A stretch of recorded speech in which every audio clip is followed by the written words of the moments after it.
Well, I'm really excited to go, but I'm also very concerned about my physical abilities to get to the group.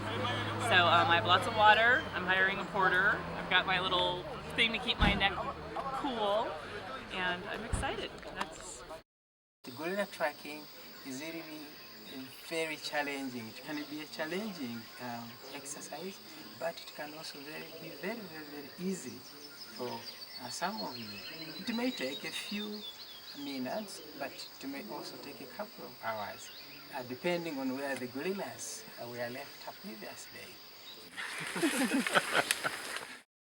You are advisable to hire a porter. The girls and boys we have got for you here, they are much more helpful for our daily activities. They don't only necessarily carry bags, but they are capable of pulling you and pushing you majestically until when you make it. Their minimum pay it is $15, and when you are using them, you will be directly supporting the communities. We get at the top there, know that we are almost getting there. Because here where we are, I'm hearing the trackers. Yeah, we've got a kind of communication we always do when we are in the bush. So they made it. I also made it to them. Easy, very easy. Unbelievable. I can't even believe I was that close.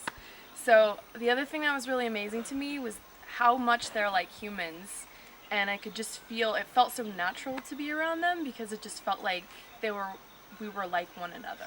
Seeing the gorillas in their natural environment is really important, and you can see all the films and all the documentaries about it, but reality is different than Netflix. It's one of those experiences which is actually even better than your very high expectations.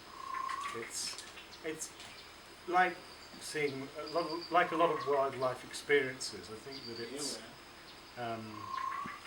it's very hard to explain to people who haven't seen, who haven't done it. It's almost as if you get it as soon as you see the gorillas or the chimpanzees or whatever. So it's very hard to put into words what the sort of emotional response you get from it. But I would recommend it to anybody who is even slightly interested in wildlife.